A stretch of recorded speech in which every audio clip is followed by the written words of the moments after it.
So on the end of the day, he gets more gold, we get more gold. I mean, many will be happy.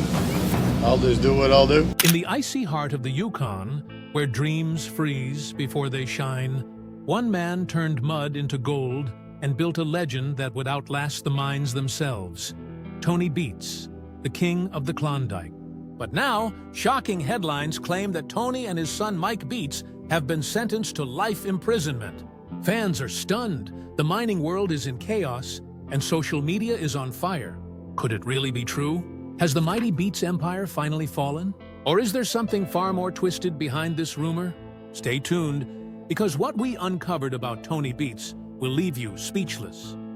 Long before the cameras rolled, and before Discovery Channel ever found him, Tony Beets was just a farm boy from a tiny Dutch village called Weidenes. Born on December 15, 1959, in the flat farmlands of the Netherlands, Tony grew up with calloused hands and a head full of dreams. There were no bright lights or big opportunities, just mud, cold mornings, and hard work. He learned early that life doesn't hand you anything. You earn it one blister at a time. He hated school. The walls felt like a prison. What he loved was motion, machines, and work that made him sweat. That drive would become his weapon years later. And then came Minnie, the girl who would become his wife, his partner, and his anchor. They were young, stubborn, and unstoppable. Together, they shared a belief.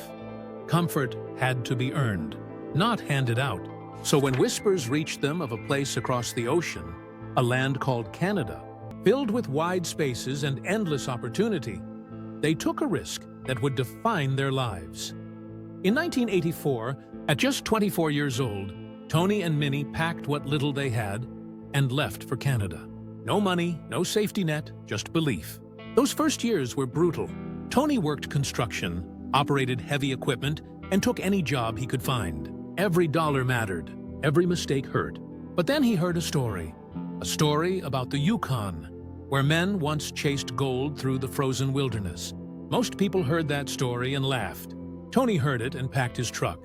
He and Minnie moved north to Dawson City, deep in the Yukon Territory. It was there, among machines, mud, and endless cold, that Tony Beets found his destiny.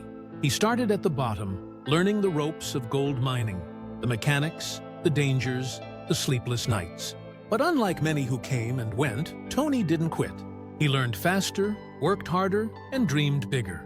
By the time his children, Kevin, Monica, Mike, and Bianca, were growing up, Tony had transformed from an immigrant laborer into one of the Yukon's most successful miners. He wasn't just chasing gold anymore. He was building an empire.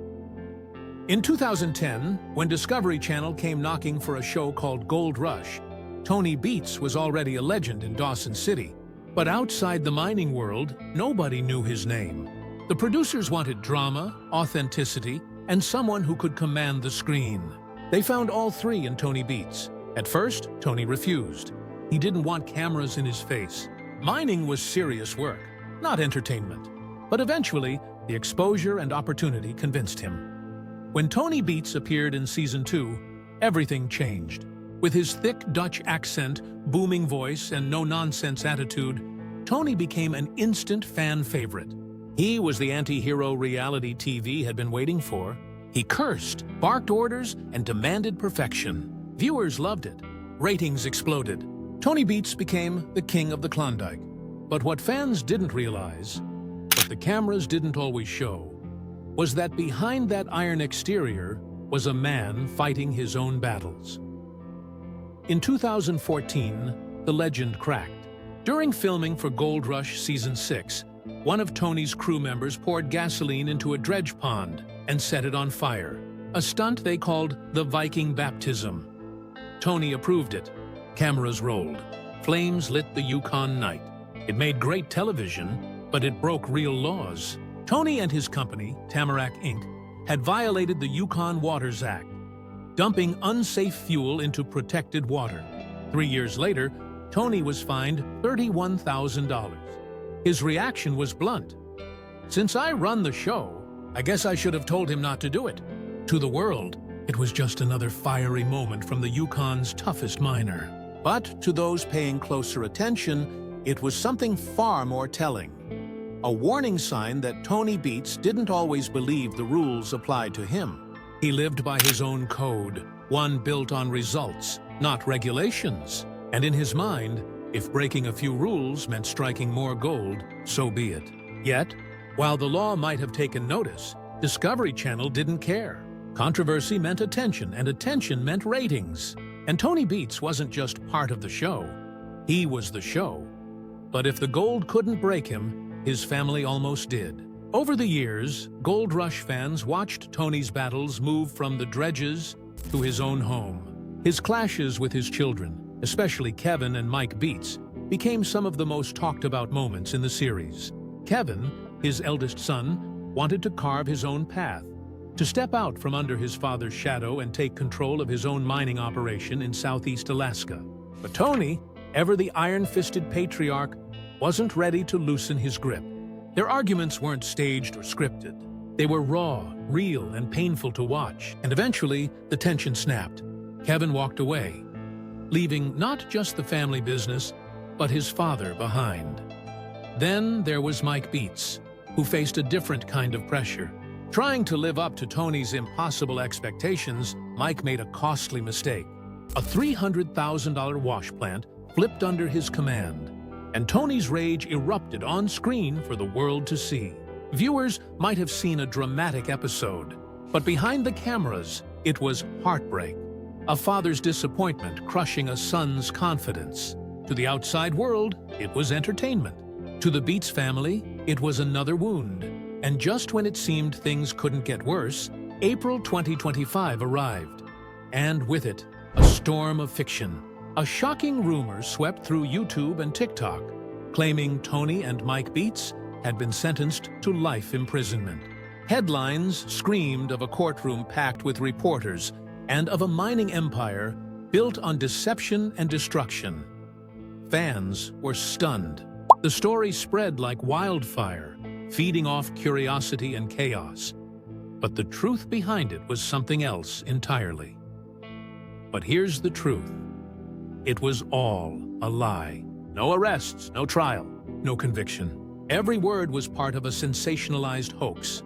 Videos crafted with AI voices, edited footage, and dramatic narration designed only to grab views, clicks, and money. Snopes, the fact-checking site, debunked the story completely. The Beets family hadn't been charged with anything, but by then, the damage was done.